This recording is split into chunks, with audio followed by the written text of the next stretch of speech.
towns where I think it's about 40% of the people in the towns in 17 counties in the Mississippi Delta have to drive at least 30 minutes to get to a health clinic. That's not a hospital. That's just a clinic. With maybe a doctor, but probably a nurse practitioner. Right.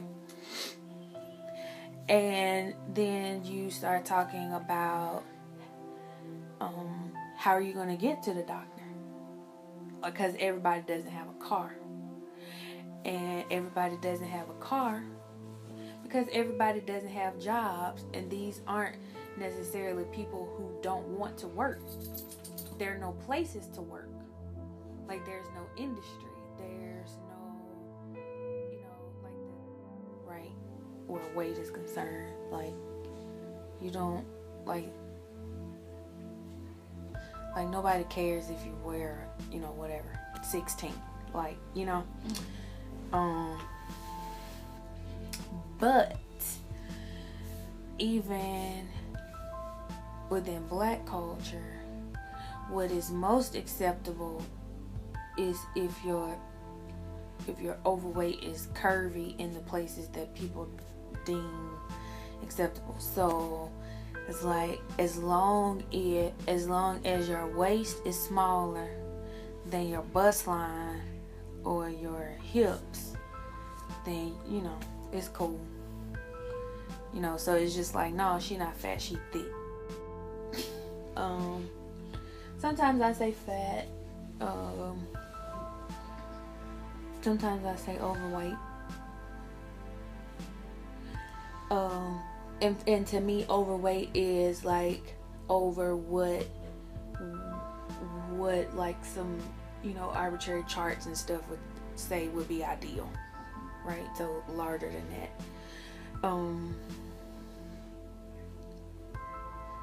And sometimes I'll say big girl, but I don't say that a whole lot because people tend to do this thing where it's just like big, what is it, BBW, big whatever, big beautiful woman. Yeah. And with your finger snapping and your neck popping or whatever, and like I'm not that person. I like my whole face, and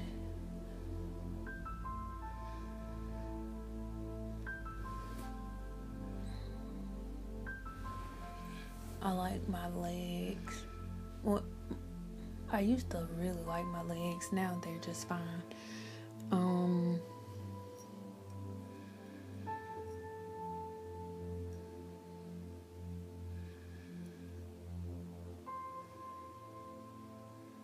And my boobs. I like my face because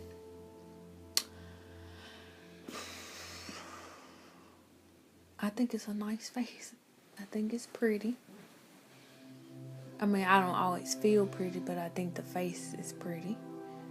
And I think I have nice lips and nice eyes, that's pretty much your whole face. 2/3 of my face is nice, so.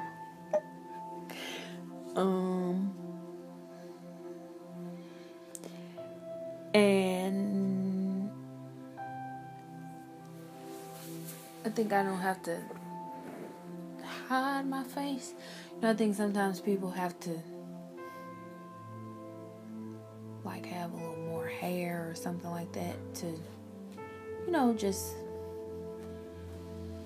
not necessarily like make themselves pretty, but I mean, well, a hair. If your hair is cute, then you feel better usually, but I can get away with like having no hair, I think.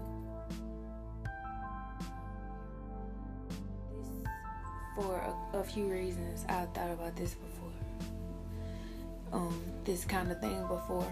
One is because I'm tall, and whoever people are, it will like general public people, not family, friends, or whatever. In general, people are more accepting of large bodies when it comes on a tall frame. So that's one thing.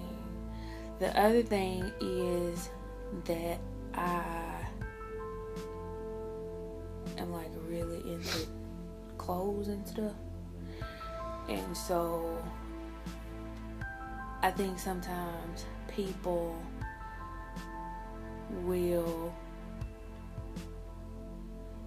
like overlook my weight. I don't know if it's overlook is the best word, but you know, like they'll however this works, but like kind of excuse it away for themselves, or you know, just like, oh, you're different. And in some ways, and it's not exactly the same thing, but you know, in some ways, kind of like, well, you're not like the other black people. You're different, you know. So it's like they see me as different than other overweight people, you know, because of the way you dress your body. Because of the way I dress my body, and because of the way I carry myself. Which the way I carry myself doesn't have anything to do with my body, but because of how I was reared. Like all of my family carries themselves, you know, just like you got in trouble for slouching, you know, like you got in trouble for dragging your feet like my cousins, you know, that's just like, it's just not what we do. So coupled with I like fashion, I like high heels, you know, stuff like that. I think that is more palatable for people. I'm going to say, despite the fact that my body is large, is a fat body, because yeah, it's the clothes, and then it's large, like I'm tall. And I don't shy away from wearing heels, which makes me taller. So yeah, that's one thing. I think I'll talk about my family and friends first, and then I'm going to talk about men in general as a heterosexual woman. So I think with if my weight has ever come up with someone who cares about me, I know that if it comes up, and it's not like that it happens a lot, but if it does, then not necessarily that I want to hear it, you know, or sometimes you're in a place to like talk about things and you don't get defensive, right? And sometimes not, but I know that if it ever comes up, then that it comes from, it really is a genuine place of concern, like hands down. I know that, because I think with them, again, to use a race analogy, like in as much as people mean to say that they are colorblind as a compliment, I think that they really, like, they don't see my body as a fat body. They just see my body as natural. You know, some of it is just cultural, like the way we eat, the way we prepare food, right? And some of it is, well, even that in some ways.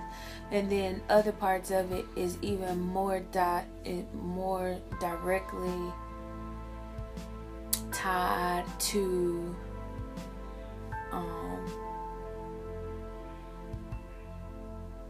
systemic oppression, because we're also underinsured or don't have insurance, so we don't go to the doctor. Her own children, her mother died when she was like 5 or 6. Her father died when she was like 10. She reared her sister and her brother. They lived in the house. They stayed in the house, and she reared them. She didn't go to school anymore after that. Like, that's not some, and it's not like, you know, pull yourself up by your bootstraps stuff. Like, no, she was fortunate that things worked out the way they did.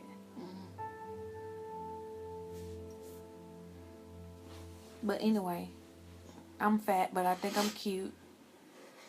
And, you know, it works for me.